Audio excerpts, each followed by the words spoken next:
Good afternoon and welcome to the Sheth International Achievement Awards. My name is Ariel Armani and I'm the University of Pittsburgh's Vice Provost for Global Affairs and Director of the University Center for International Studies, UCIS. I'm truly honored to have all of you here today for one of our most prestigious awards, granted to recipients we believe best embody our commitment to global engagement and global values. This event is truly one of the highlights of the year for UCIS. UCIS began these awards in 2012, thanks to the generosity of Dr. Jagdish and Mrs. Madhu Sheth and the Sheth Family Foundation. We are continuously grateful for their support of the University of Pittsburgh's focus on global education. Each year, the Sheth Family Foundation offers this important award honoring one faculty member and one international Pitt graduate whose efforts advance Pitt's mission and commitment to being a truly global university and who has generated progress and development in their fields with considerable local and global impacts. I'm thrilled to welcome this year's winners, Dr. Audrey J Murrell and Dr. Ihsan Ayyub Qazi. We are also honored to be joined virtually by Dr. Jagdish Sheth. Now, I would like to take a moment to talk very briefly about each of these year's recipients' remarkable work. For the award to a Pitt graduate, we look for someone who has taken the lessons they learned at Pitt to heart after they graduated.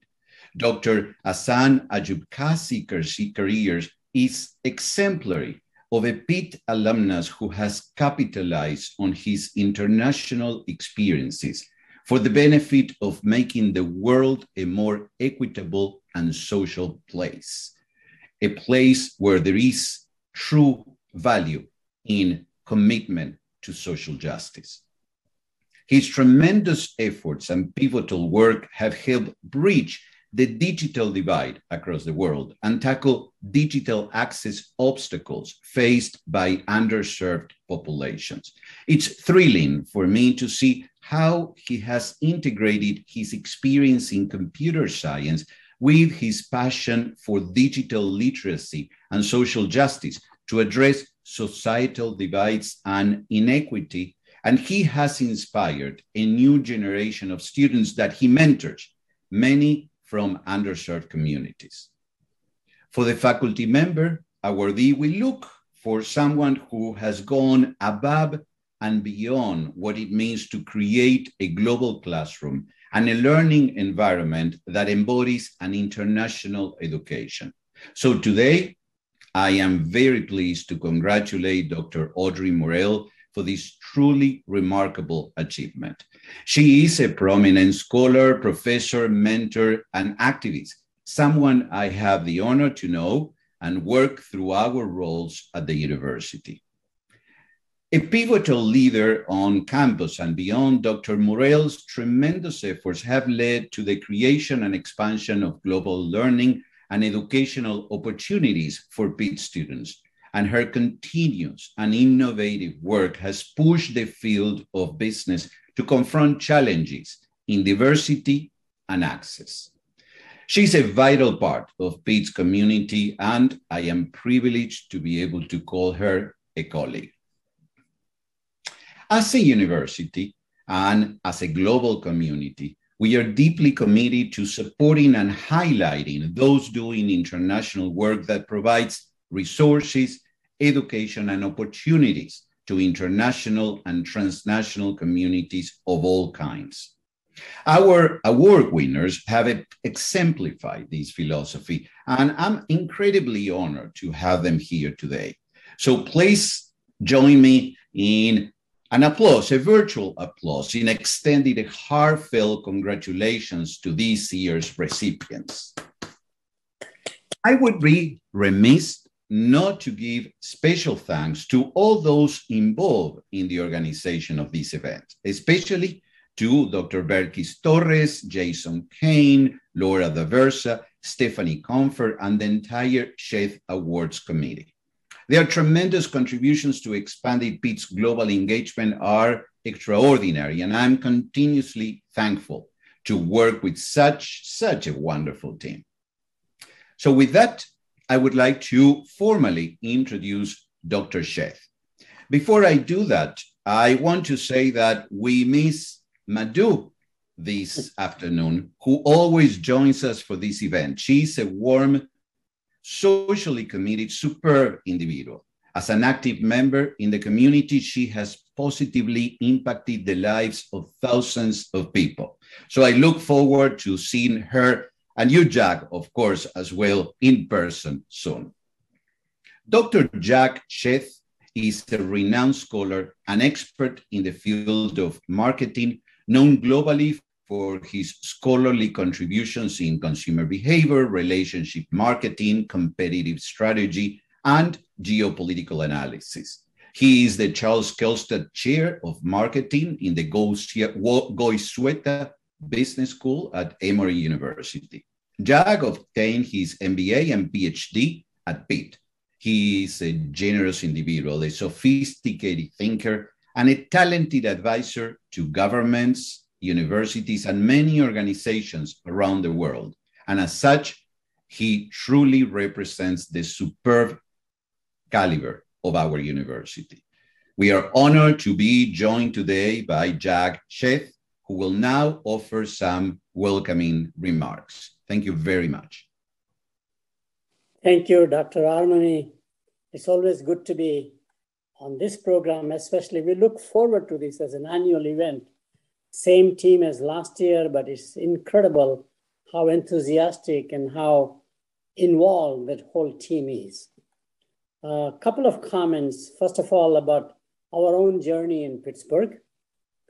I came in 1961 as an MBA student.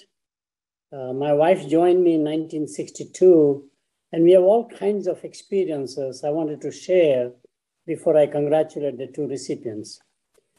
It is the first city where we experienced snow, by the way. We had never seen snow falling. And it's just a totally different feeling.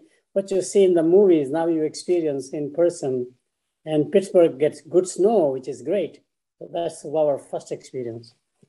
Second one is it's a great town who has host members, local community host foreign students. And I had a great host, Mr. Charles Dexter in Coriopolis. He was an industrialist. And I stayed with him almost like 2 weeks. He settled us into the town, got the apartment rented and everything. And it's really a great host city. Third thing, of course, is that both Madhu and I, we got married in Heinz Chapel in 1962. And we are married now 59 years. Next year is a big celebration. But more interestingly, at our 50th anniversary, we came back to Pittsburgh and performed the ceremony back again. It's just a wonderful, wonderful chapel to get married. Of course, the best part of everything is my education. Pittsburgh gave me the talent, the education, whatever I have. And as I mentioned before, if you take a grain of wheat and make it into a loaf of bread, the value add is only 3 times an agricultural commodity. If you take a rough diamond and polish it, a good diamond cutter will enhance the value by 15 to 20 times an industrial commodity. But if you take a human being, nurture, mentor, polish, the value add is infinite. And I'm a living example of that. And my potential was unlocked by Pittsburgh, both in terms of giving me the responsibility, doing research. I had a great mentor by the name of John A. Howard in the business school. Actually, we started writing together, and he took me to Columbia University when he decided to move from Pittsburgh. Wonderful, wonderful experiences and good memories. Now, I do want to congratulate the two recipients. First of all, congratulations to Dr. Ihsan Qazi. What a brilliant career. In 10 years or so, so much accomplished, and especially primarily serving the computer and the machines and the technology to serve the low-income consumers. I think having that societal agenda in every discipline or any activity we do is very important. And I really admire for what he has done. And Dr. Armani, I do want to mention that your selection team actually has managed everything right. Remember, it is Sheth International Young Alumni Award, which means not only he graduated young, but he must look young. And that's what he's doing. He's looking young, which is great. So I'm so happy with your career, and I hope to meet you one of these days. Now, my congratulations to Dr. Audrey Murrell. We go back to the same school of business. But more importantly, our daughter, Reshma Shah, who has been now an educator for more than 20 years in her own way, an exceptional educator actually at Emory University, was her student. And Dr. Audrey Murrell and we discussed, was it Dr. Murrell who made the difference in her life, or is it because my daughter inherited our genes? I don't know what it is. We finally settled, like everything in psychology, it is part nurture and part nature kind of a thing. So again, Audrey, thank you so much for accepting the award. Your career is extraordinary, especially in the diversity area, what you have done in addition to globalization. Every initiative you have done in terms of globalization has had a permanent impact, especially on the students and also on the faculty. So on behalf of my wife and myself, I want to congratulate both of you. And I really want to thank the International Center, the team, the selection team, and the people who are supporting this activity. It's just joy to participate. And again, thank you so much for inviting us. Thank you, Jag. I really appreciate, we really appreciate your words as always. And as I was listening to you, I was thinking how important it is to think about mentorship. And the winners of this year are an extraordinary example of the importance and the power of mentorship. So it's really moving, and I'm very thankful for your great remarks. I will now like to welcome Dr. Belkis Torres, who will serve as moderator for the conversation this afternoon. Dr. Torres is the Executive Director for Global Engagement at UCIS and has been an integral force in advancing Pitt's comprehensive agenda of global engagement. She is a wonderful member of our team. Her commitment, dedication, and diligence are an inspiration and a key factor in our success. Dr. Torres, please. Thank you, Dr. Armani. It's such a pleasure to be here, and thank you very much for your kind introduction. Good afternoon, everyone. I'm honored to be with you today to moderate what I'm sure will be an engaging conversation with our award winners. But I must begin by thanking Dr. and Mrs. Sheth on behalf of the selection committee that meets annually to pick the faculty and alumni winners for these distinguished awards. Your generosity allows our group to come together and read through dozens of inspiring nominations regarding Pitt's brilliant faculty and young alumni who are making a real difference in the world. I would like to take a moment to recognize and thank the past award winners and the Pitt staff who comprise the Sheth Award Selection Committee for their time and expertise to this very important project every year. It's quite humbling and exciting to read about the amazing international work of Pitt's young alumni, and it's equally rewarding to learn of the lifetime of teaching, research, and service of faculty who work in and on the world. The team at UCIS is delighted to open the start of this year's International Week at Pitt with this fantastic celebration. Some of you may know that UCIS serves as the nerve center of Pitt's global engagement. The center work encompasses education, research, public service, and global operations support. We are here to initiate, support, and coordinate international activities across all of our campuses at Pitt, and champion in multiple ways the development of a global mindset across all areas of the university. We especially take a critical and intersectional approach to diversity, equity, and inclusion, and we aspire to be a leader at Pitt on those issues for our various communities. It's for this reason that the selection committee this year identified both Dr. Murrell and Dr. Qazi as this year's Sheth Award winners. They both have national and international renown and have blazed a trail for the next generation of students, scholars, and expert practitioners seeking to understand some of the world's most pressing challenges. However, what makes them each distinctive and deserving of this prestigious accolade is their unwavering commitment of time and expertise in collaboration with and in service to underserved populations locally and globally in ways that have affected real change. In fact, our committee felt so strongly that we honored Dr. Murrell and Dr. Qazi because each one in their own unique way have not only changed the educational landscape through their scholarly interventions, but have also proven the life-changing power of mentorship.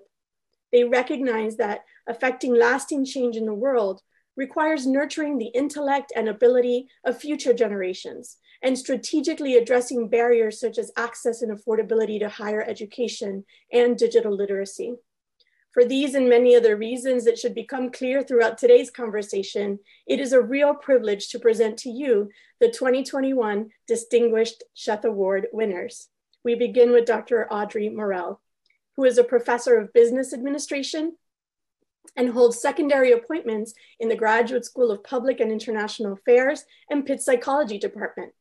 In her former roles as director of the David Berg Center for Ethics and Leadership, interim dean of the university's Honors College, and associate dean of Pitt Business, Dr. Murrell has greatly expanded the scope, depth, and impact of global programming at the University of Pittsburgh, inspiring more Pitt Business and University Honors students to study abroad than ever before, supporting them as they engage in culturally rich and professionally relevant experiences.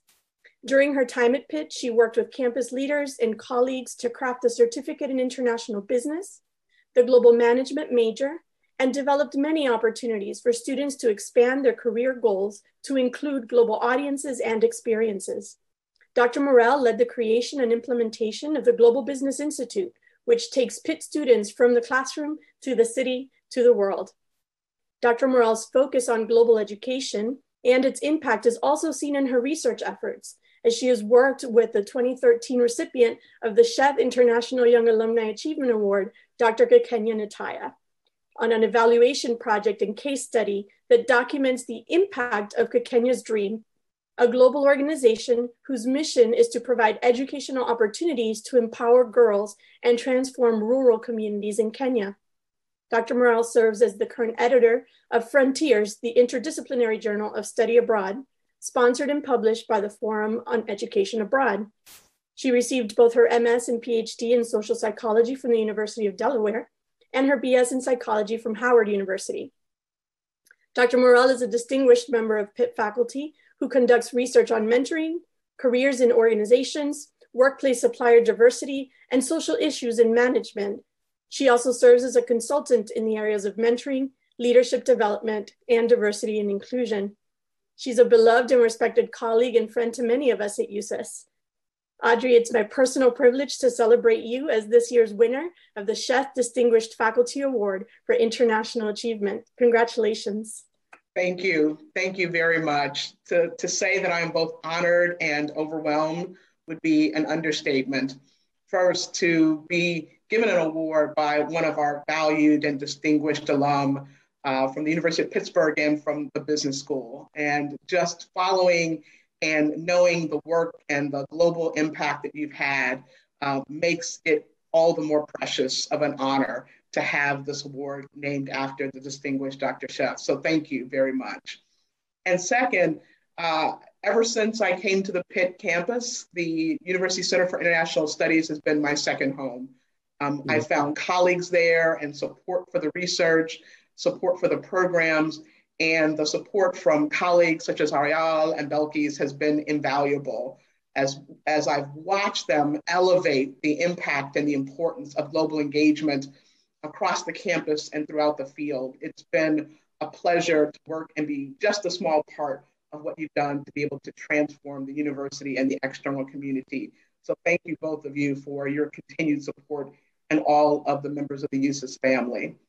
And third, to be able to be recognized for the work that I've built jointly with colleagues of mine, such as Jeff Whitehead and Brian Schultz, who helped me to craft the strategy to lift the undergraduate program at Pitt Business into being a distinctive force in undergraduate business education that doesn't look at global engagement as an extra, but looks at it as essential, that we can't develop individuals to be impactful leaders and impactful contributors without a global mindset.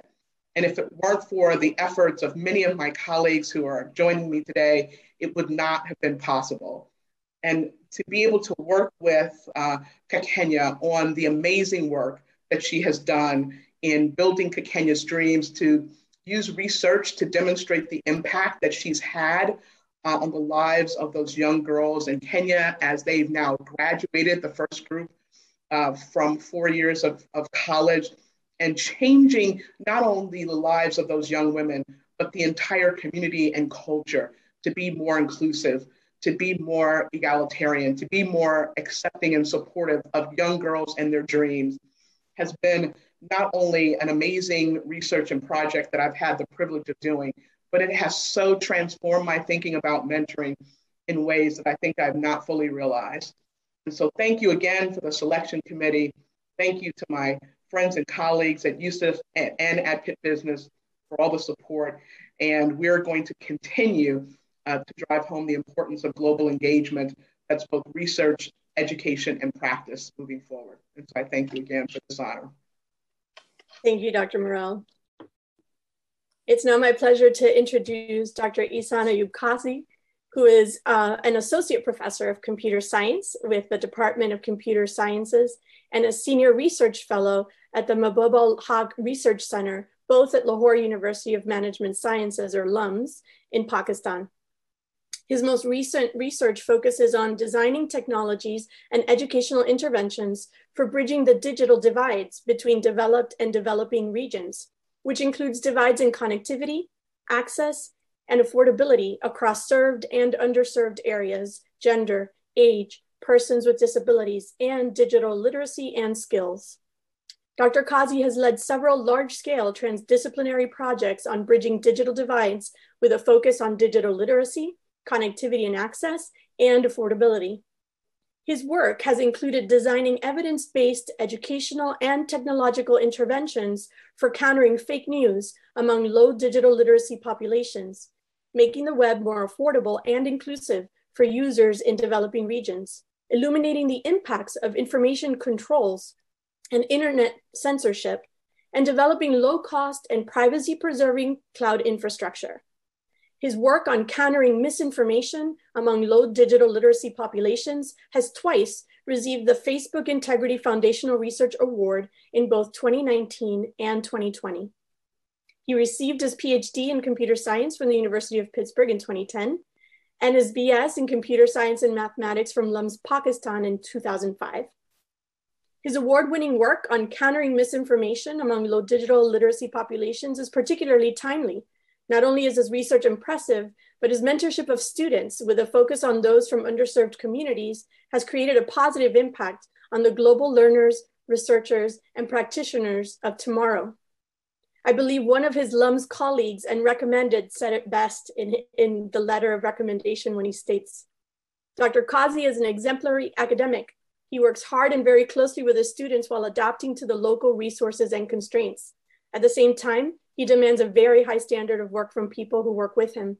As a result, his graduate students have produced award-winning theses, and undergraduate students have gone on to pursue graduate studies at the top universities around the globe.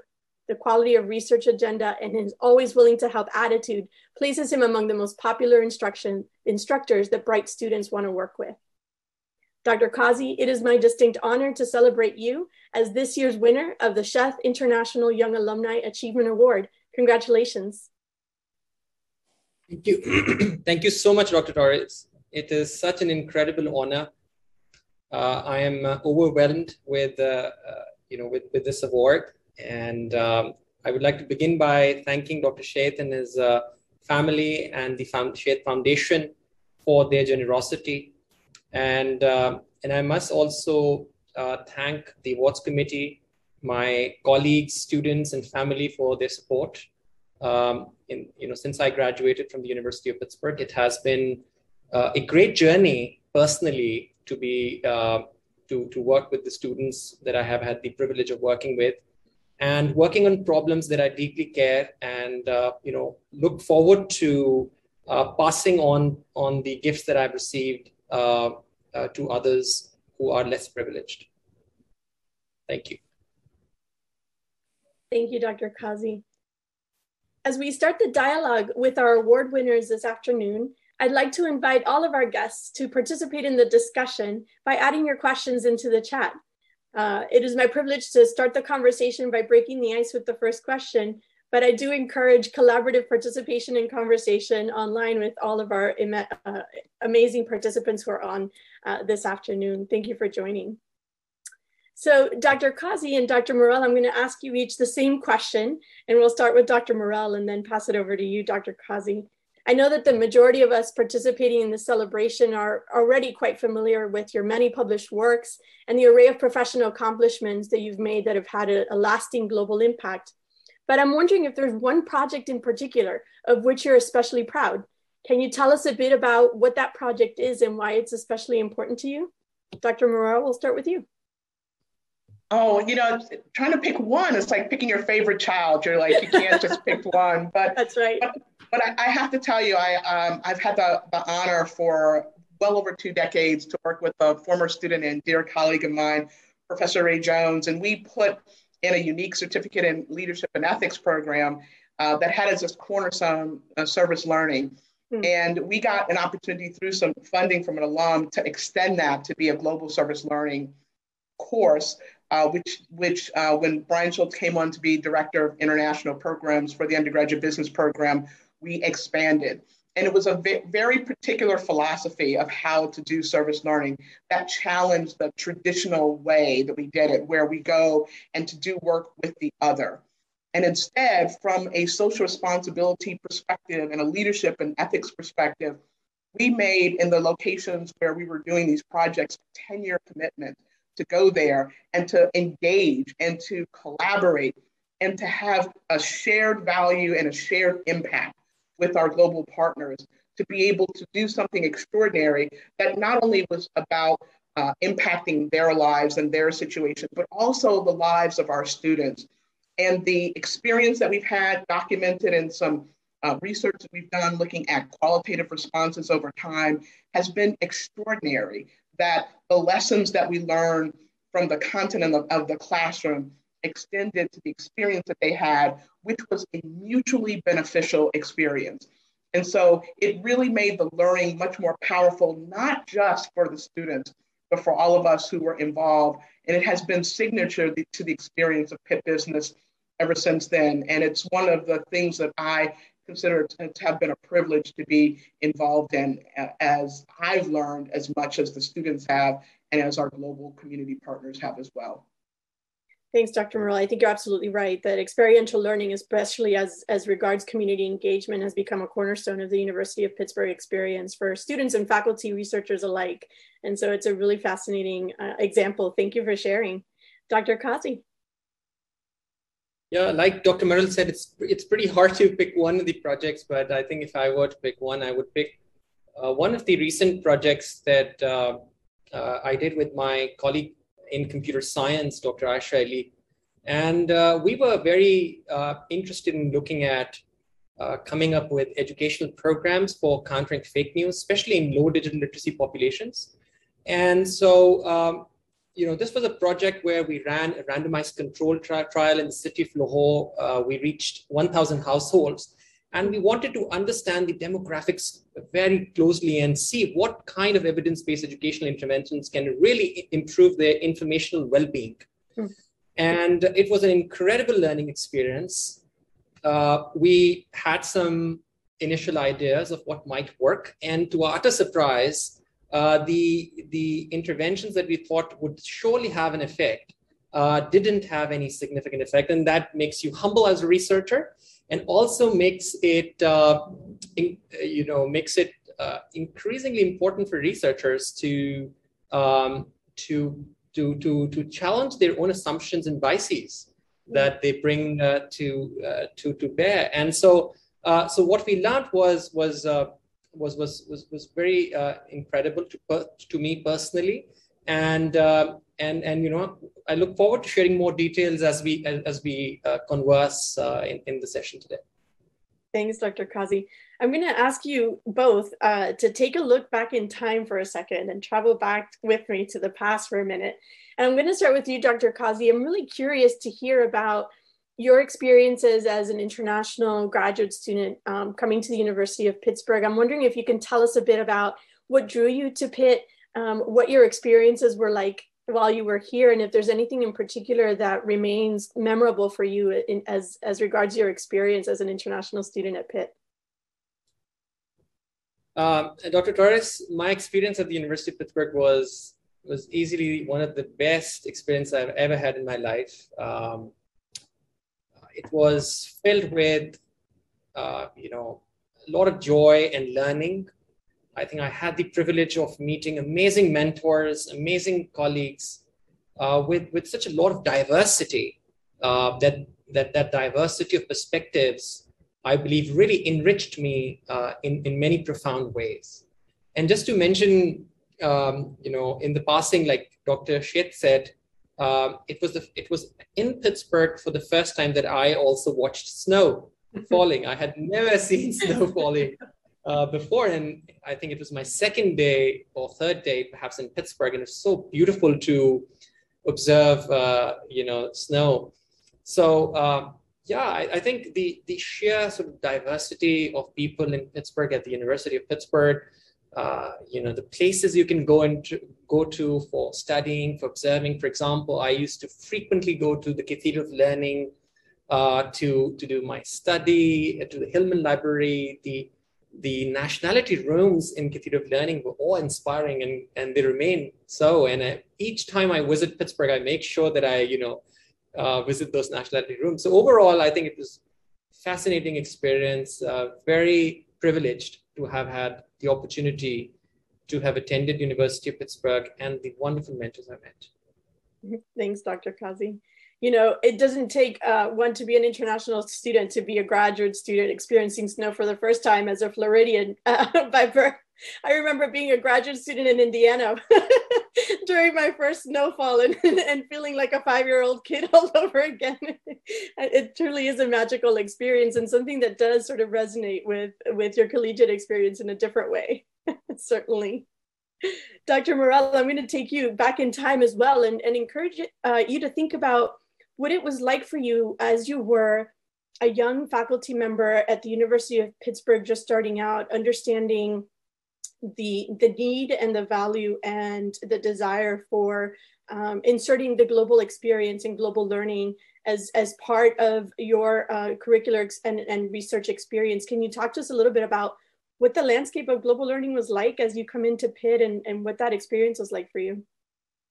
Well, I'm going to sneak back a little bit further to set some context. And first of all, I'm from Chicago, so the snow thing was actually better for me in Pittsburgh than it was. You could actually move around in Pittsburgh, and people were complaining about how much snow, and I'm like, this is really not a lot of snow. But you know, during my time as an undergraduate at one of the things I did not get to do as undergraduate was to do study abroad. I didn't, it was both a limitation of the focus at my undergraduate institution at the time, and also it was very expensive. It was cost prohibitive for me. And so getting involved and being able to get some early support as a junior faculty member from funding from USIS was very helpful.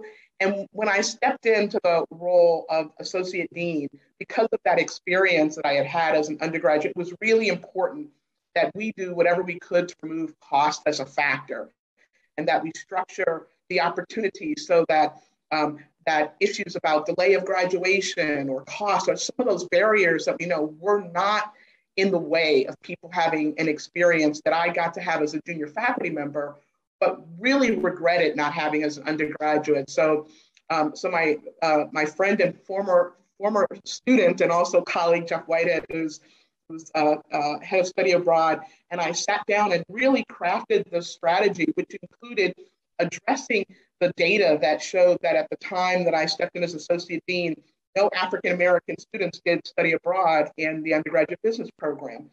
And when we were looking at data and through a project with another student collecting focus group information, it was really an understanding of the benefit as well as the cost.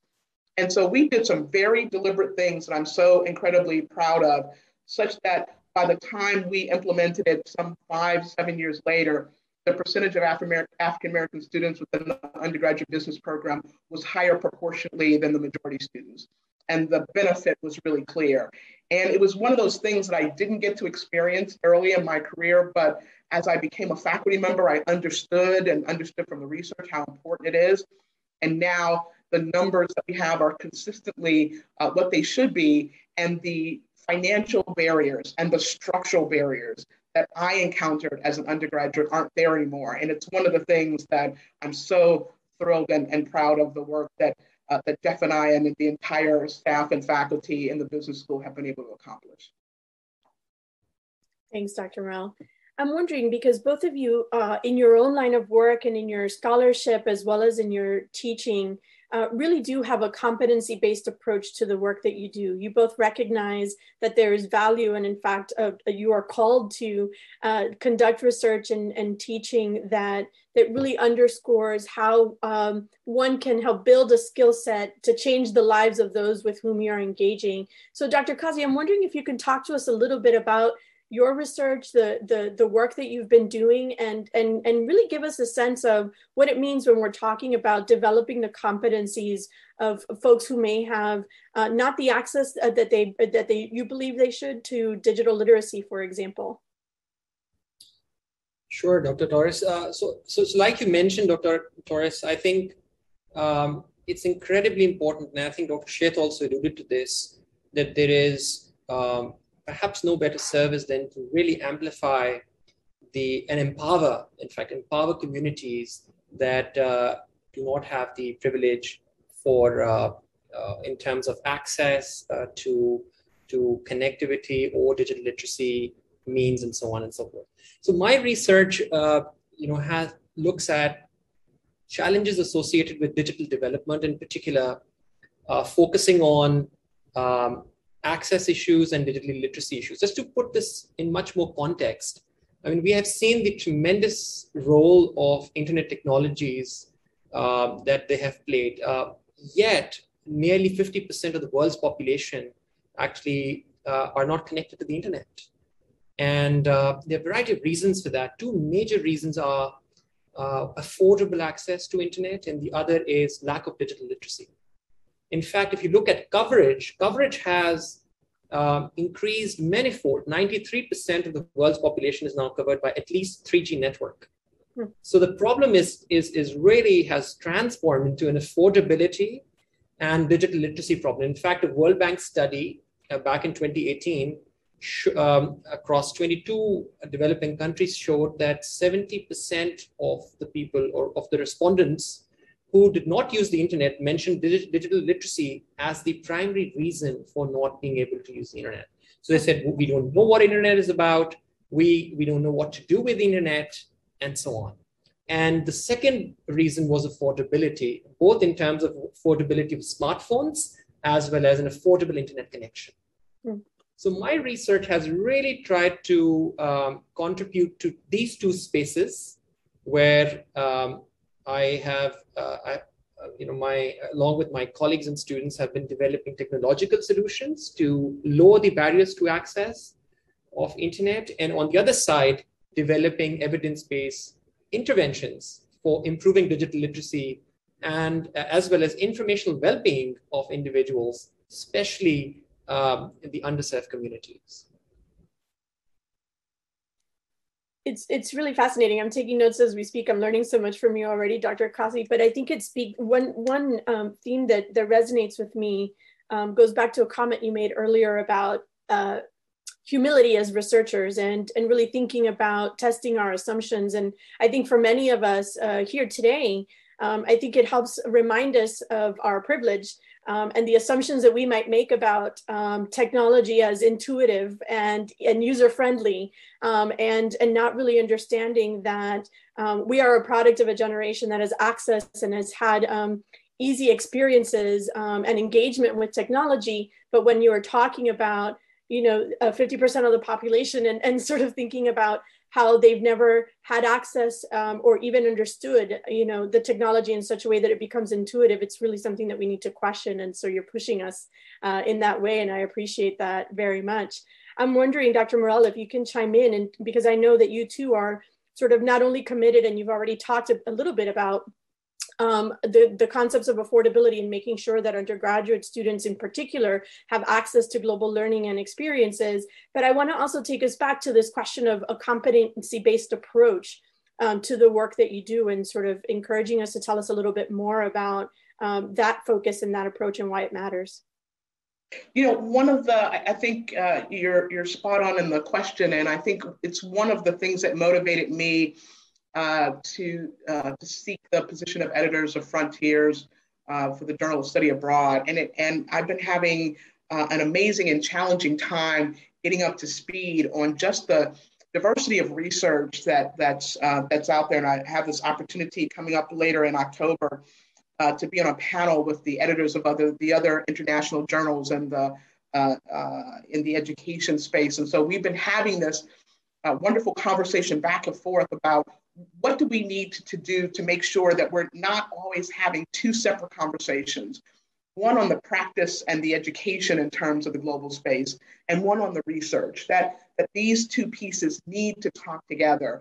And you see that particularly in the competency-based space, that there's evidence that we know from the practice side about the way to be able to understand competencies that move from the classroom into practice, whatever domain you happen to be in terms of what you're doing in life.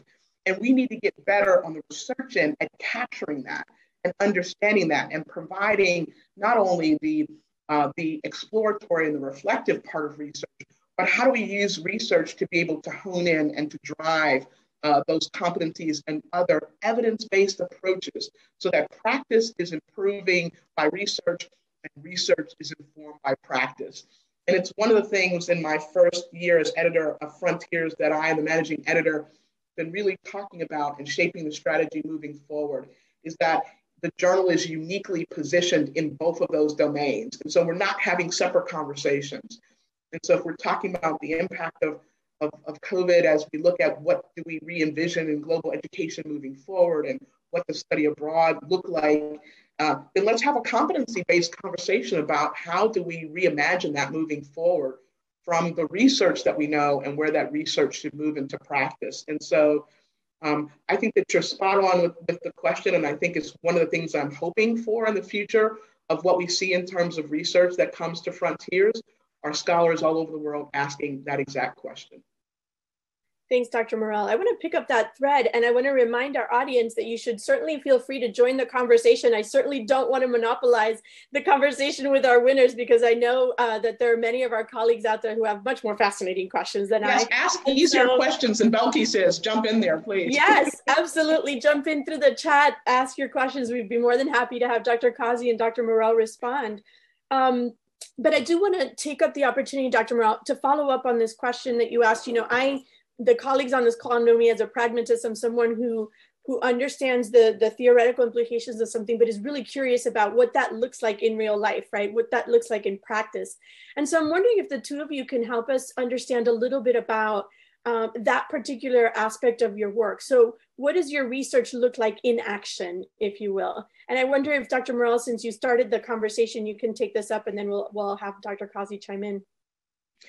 I'll give you an example. It's a terrific question. I'll give you an example. So one of the things that I had been looking at a lot is the research on high impact educational practices, which are known to have an impact on student engagement and driving outcomes. And there's a lot of really good research that's out there. And we do a lot of what you call high impact educational practices. And so during my time as associate dean within the undergraduate business school, we put in an early exposure global experience where students came and they actually took a class that would count toward their degree completion, and then spent time before they started in the freshman year getting a global experience. And then they joined their colleagues for the start of the freshman year. And then we tracked with some data what happens to them as a result. And the idea was to, instead of looking at high impact practices as the research does as these separate things, we knew early exposure mattered, we knew experiential learning mattered, we knew global experience. What if we put those all together and had a much more holistic approach to what high impact practices look like? And I gotta tell you, the data that we've collected, looking at their experiences early on, and now seeing what they've been able to accomplish as they're entering their senior year and finishing their senior year, have been extraordinary. And so to me, looking at and having your experience grounded in the reality of what's going on with our students and our research, and then using the research to inform and also validate and extend, has been a process that has been so beneficial to me and to what we've been doing on the research and the practice side.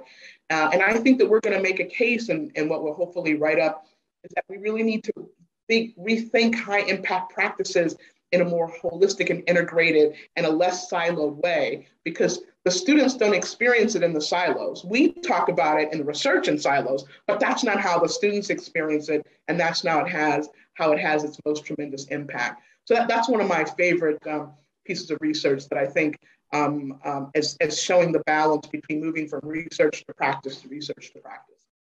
Thanks, Dr. Murrell. Dr. Qazi?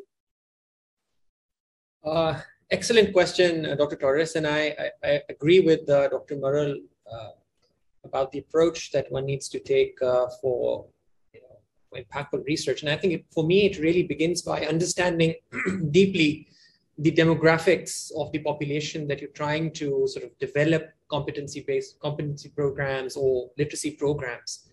And I'll just mention an example of a recent project that we have been doing with my colleagues, Dr. Aisha Ali in economics and Dr. Agha Ali Raza from computer science, which looks at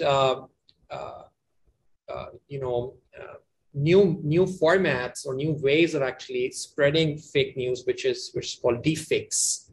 And so, as you would know that, with advances in machine learning, you can now easily create audio deepfakes, video deepfakes that crosses the barrier of trust that many people associate with humans, which is voice and images. Right. And so we were very, very we were particularly afraid. I mean, we said, this could have really large consequences especially for low digital literacy populations who have very different trust assumptions about technology and lack of digital literacy. And so, it's as they say that information spreads quickly, misinformation spreads even faster.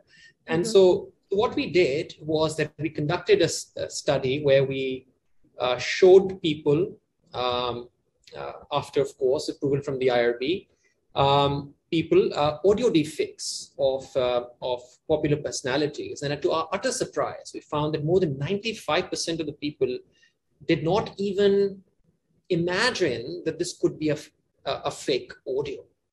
And that just goes to highlight the tremendous impact and the negative externalities that can occur with such technologies use. Things like polarization, conflict, and even violence. And so now we are informing both our technological designs in terms of being able to automatically identify audio deepfakes in particular, as well as in designing evidence-based educational interventions to really improve the capacity of different population groups to be able to identify or be able to sort of verify where this information is coming from and what are the possibilities involved there. Thank you, Dr. Qazi. That's fascinating. There are some questions that are coming up in the chat, which is why my attention is bifurcated at the moment. Thank you so much to the participants who are joining in via the chat. There's an interesting question that I'll pose to the two of you. The question is, how can Pitt influence corporations or more privileged populations to contribute to the structure to bridge the gaps that you are all identifying and talking about this afternoon? And maybe Dr. Murrell, you can take the lead on this one, and Dr. Qazi can follow on. You know, I have to tell you, one of the things that I learned during my time as Associate Dean is the importance that our corporate recruiters placed on students having global perspective and really working to develop their global competence. And Pitt has a unique thing called the outside of the classroom curriculum. Belkis is very familiar with this as we've looked at the need to be able to have a stronger global focus within there. It's baked into the outside of the classroom curriculum that's specific to the undergraduate business program. And we've been collecting research to be able to demonstrate what that looks like. And one of the innovations that got implemented recently that we've worked on for years are corporate badges. It's sort of an electronic signature that is sponsored by companies, and they get to work together with the staff and the faculty and Pitt business to shape the content, and doing that in a way that helps to signal not only to students, but provides evidence to the corporate partner that not only students are paying attention to issues of global engagement, as well as regular, more traditional functional competencies, and signaling that it matters to recruiters. Now, all of a sudden, we're not having separate conversations, but an integrated one that is embedded in how we structured our outside of the classroom curricular or our co-curricular space. And so I was really excited to hear that they had implemented with 3 recruiters corporate sponsored badges, you know, as a micro credential that each have a global component because it signals their awareness and their further awareness of how important this is and their willingness to put their name on it as a signal to students that it matters when you join this organization that you've had global experience. It matters that you have an awareness of how important this is for business to be effective and for this organization as it defines its strategic objectives and effectiveness.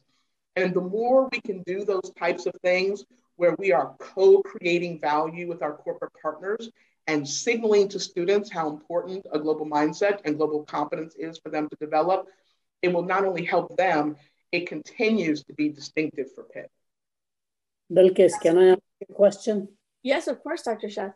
I just pose, Audrey especially, and of course, Dr. Qazi, because he's a professor also in Lahore. What we are finding is that study abroad for students is fine. It's absolutely essential, global mindset. Without that, that's the reality, no matter whether you are a local company or a global company.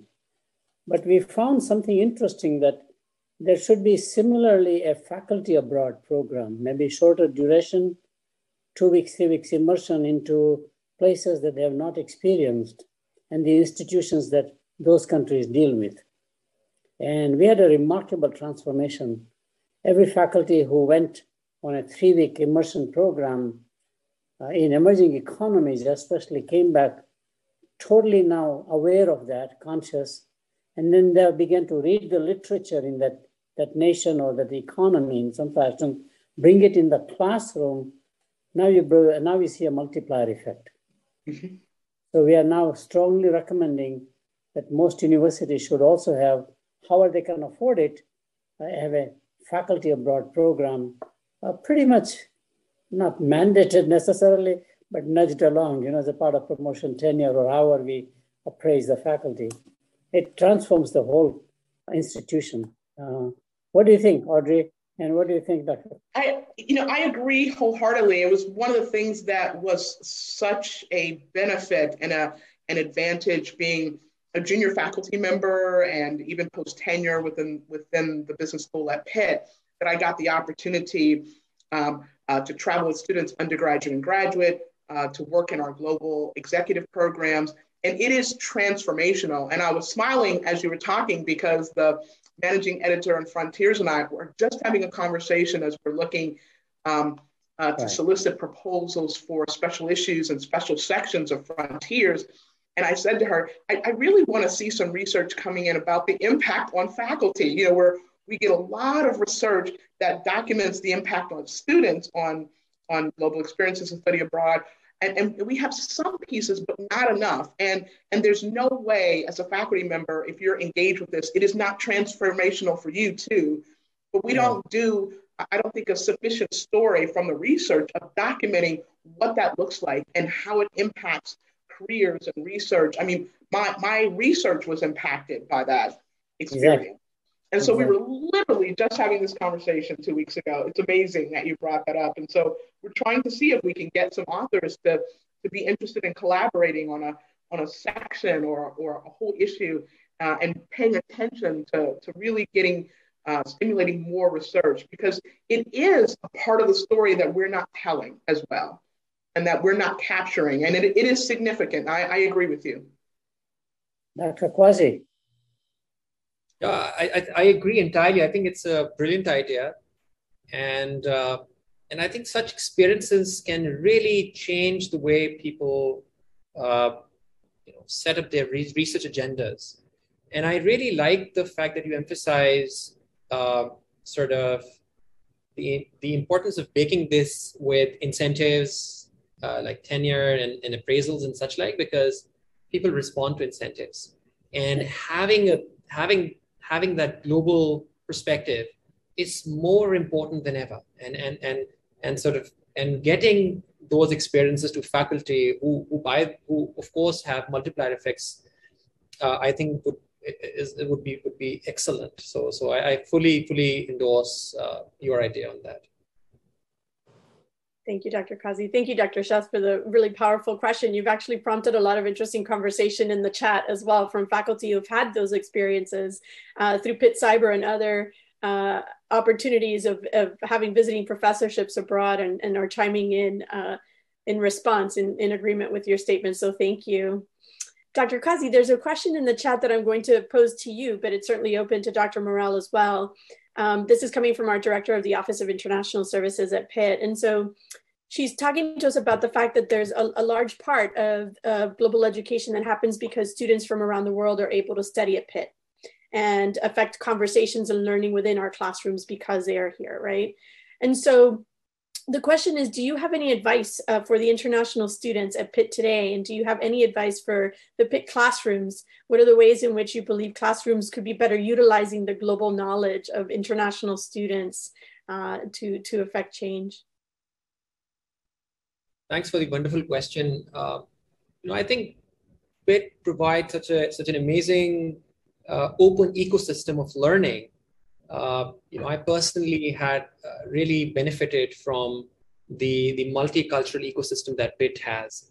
So I think, in terms of future students benefiting from that ecosystem, I think participating in the various programs that the University of Pitt organizes, where students from all over the world come in and share their cultures and experiences. I think it's important to participate in such programs. And also, I think it's important to, hop onto seminars all over the university and talks. And I, for example, loved attending talks at completely different sort of departments from computer science, they're fairly distant, because I thought that was a wonderful way of sort of learning about other perspectives.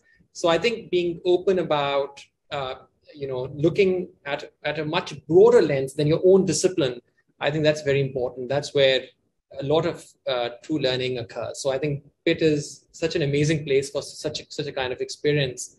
So I would just suggest sort of embracing all that Pitt offers for enriching your experiences. Thanks, Dr. Qazi. I don't know, Dr. Murrell, if you want to chime in. No, I think I think one of the unique things about Pitt's approach has to do with one of our global partners, which is CAPA. And I think this notion of co-creating and really having a partnership and not a traditional university vendor relationship is really important. It's we've grown into the space together when we put in the Global Business Institute, which you mentioned in your opening remarks. I didn't do that by myself. That the whole part of that was a joint effort between Pitt Business and USIS and Study Abroad and CAPA. and every step of crafting that strategy. And there were times we disagreed on how to be able to approach that, and looking at the research, looking at the best practice, and pushing each other and trying to get on the same page as to what those competencies were that we're trying to cultivate, the impact not just on students, but on faculty, and what it was doing in the international locations. Again, not just depositing students and paying attention to what happens to them, but paying attention to what's going on as we're doing projects and experiential learning. And I have to tell you, CAPA pushed us in ways that were uncomfortable. And in that uncomfortableness, that's when learning and synergy takes place. And I'm absolutely convinced that what we did in the end result was better for that. And so trying to develop global partnerships and global collaborations, and not this traditional transactional type of approach, I think was one of the things that I benefited from that was amazing and surprising at the same time. And so I'll throw that in the mix as well. And I've seen some people ask questions in the chat about resources and support, like for students in terms of access and affordability. And so I would be remiss if I didn't say part of that formula are the resources from the university, and particularly from USIS, to make sure that we were able to execute what we did. And if you don't have that infrastructure and that commitment, you're just not going to be as successful. Thanks, Dr. Murrell. You know, our time together is coming almost to a close, and so I would be remiss if I didn't at least talk a little bit about a topic that is dear to both your hearts, and that is the issue of mentorship. And so I'm wondering if I could ask a two-part question for you both to address. I'll start with you, Dr. Qazi, but I'm curious to go on to this, follow on the question of your experience as an international student. But just generally speaking, can you tell us if there was some mentor in your life that made a difference to you personally or professionally? That's question number one. And question number two, what does your role as a mentor right now look like? And how is that sort of affecting your world these days? Thank you, Dr. Torres. I had the privilege of learning from many mentors. One of the mentors I would like to speak about is Dr. Daniel Mose, who is a professor of computer science at the University of Pittsburgh. And he is such a wonderful person. And I learned so much from him, not just about computer science, but about life. And so, you know, I distinctly remember, I mean, this is just a small anecdote perhaps, that, you know, there was a time when I was writing my dissertation, or thinking about my dissertation, in fact, and I was attending his class, and at that time I used to frequently get distracted even by a small noise. And he was teaching this class, and he made a remark, and he said, you know, it's good to learn to work despite little distractions. And that really clicked. You know, that made me focus that, maybe, you know, I can orient my mind in such a way that I'm not distracted by what's happening around. And so, you know, I mean, you know, mentors have a way of getting to you and in impacting change. And so I think I had the absolute privilege of learning from him, and he stays my mentor. I mean, almost every year I reach out to him for advice, and it's been a wonderful experience of learning from him. As far as your second question is concerned, you know, I try to emulate many of my mentors and share the learnings I have had to my students. And what I can share with you with respect to my experience in the last 10 years here at LUMS as a professor, it's been a truly humbling experience. I think students are so capable, and, you know, a little bit of encouragement, inspiration, support can make a world of difference. Now, a lot of my work has been with undergraduate students, and I keep talking to a lot of my colleagues in convincing them that undergrads can do fantastic research. A lot of my research publications involve undergraduate students, right? And it's amazing, you know, and that really, I think, points to what Dr. Sheth was saying, the multiplier effect, the importance of you know, mentorship. And that's one of the reasons why I am in academia, because I feel that one can leave a legacy of impact that can be profound, and so it's been a great joy. Thanks, Dr. Qazi. And just so you know, Dr. Mose is here with us today and has sent you some lovely words via the chat as well. Thank you for being here, Dr. Mose. Dr. Murrell, you want to chime in? You know, I have to tell you, we don't have enough time for me to talk about mentoring because it's the work that I do, and I'll get going and everybody will need pajamas by the time I get finished. But one of the things that I will say is that we really do, and we know this from the research and the practice, that mentoring is powerful. It's embedded in all the work that I do, and it's really about high impact relationships, and they happen in a variety of different ways. My interest in the early exposure that I had to things in the international space wouldn't have happened without my senior mentor for decades, Josephine Olson, who was head of the International Business Center within the business school, who I've done research together, who really helped me navigate the transition from psychology over to the business school. To my close colleague and collaborator, Stacey Blake Beard. I'm actually dialing into this meeting from Boston because I'm here as we're working together. She's sitting off camera right next to me. and the work that we've done about mentoring and the book that we published a couple of years ago about mentoring diverse leaders has been informed by the global experience that she's had and our collaboration as peers. And then I think we undervalue this notion of reverse mentoring. I've worked with students and Ray Jones was my graduate student. I have learned much more from him than what he credits to me, and particularly in terms of how to be a much more extraordinary and impactful faculty member in the classroom. And so I think that expanding this notion from the traditional view of individual mentoring to peer and to group and unleashing the power of mentoring as being transformational, not just for the mentee, but for the mentor, is exactly what we know from the research. And it has been what has shaped me throughout my career. And hopefully I've been as good a mentor as I've been mentored. Thank you, Dr. Murrell. And just so you know, Dr. Olson and Dr. Jones are both here with us today. And so we say thank you to them for their participation and a nod to them as well. Before we go, I really wanted to just ask this final question of the two of you. And I wonder if you could just share a few thoughts about what it means to you to win this award sponsored by Dr. Jag and Mrs. Madhu Sheth. Past winners of the award have spanned the globe.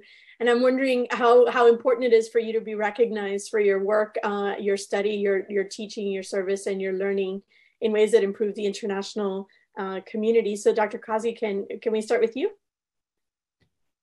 Sure.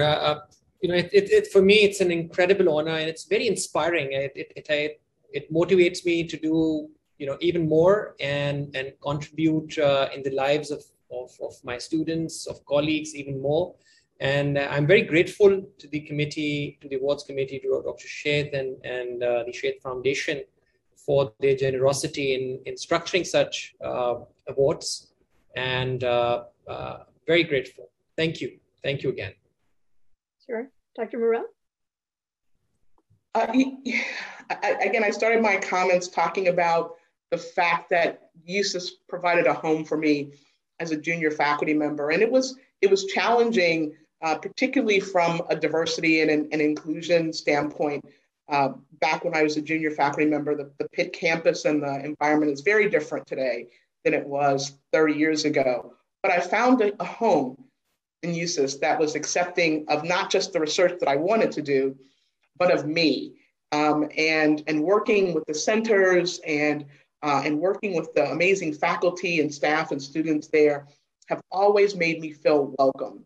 And I think that is one of the reasons why this award is so impactful, other than the fact that it carries the name of just an amazing scholar and an amazing contributor and a visionary as Dr. Sheth, but it comes from the people who helped me to feel welcome and included as part of the university community. And you all continue to do that, Ariala and Belkis and John and Jeff and just the whole group of you in ways that I can never repay you for. And so I just want to say thank you. Thank you, Dr. Murrell. I'll speak for myself and also for the USIS team when I say that it's always incredibly edifying and inspiring when we get to see the results of the work that we do behind the scenes, right? When we are managing grant and award competitions, when we are helping faculty and staff move around in the world, when we're talking with you about making sure that you have the financial and operational support that you need to advance your research and your service. For us, it's quite moving when we have moments like this, which are rare, when we get to see the lasting impact of that kind of level of support. And so we are certainly inspired by the work that you're doing. We are grateful to Dr. and Mrs. Sheth for this opportunity. Without them, we wouldn't have these moments of engagement where we get to see the results of the work that happens over years and years behind the scenes to be sure that our faculty, our students, and our alumni have the support that they need to do impactful research, engagement, teaching, and learning around the globe and about the world here in Pittsburgh. So it's a favorite event of mine, and I know that Dr. Armani would say the very same thing. It's fascinating when we can bring faculty and alumni together, and I shall say this for the record. When each of you was selected as winner, we didn't do so in a way where we understood the synergies across the work that you each do. It was very much, serendipitous after the fact that you both are so committed to mentorship, are so committed to advancing work that serves underrepresented populations, that you both have an understanding of competency-based learning and what research can do in real life and in action. And so it's been a real joy and a delight to talk with both of you today, to celebrate you and honor your accomplishments and your success. To everyone who has been joining us today through chat and in other sources, we thank you for your participation. And one more time, I hope that you'll join me in congratulating Dr. Murrell and Dr. Qazi for the Sheth Awards. Congratulations to you both. Thank you. Thank you, Belkis. Thank you. Thank you. This was a wonderful, wonderful conversation. And Jag, I've been thinking that it's time to think about bringing all the awardees together for conversation. Can you imagine? That would be extraordinary. Yeah, we'll start thinking, always thinking about new things. Thank you again. My congratulations. My wife, on my wife's behalf also. Great, Audrey. It's so good to see you again in a different context. And the common denomination, Ariel, I just want to point out to you, and Belkis, we are all management professors, okay? That's true. So very true. Management professors.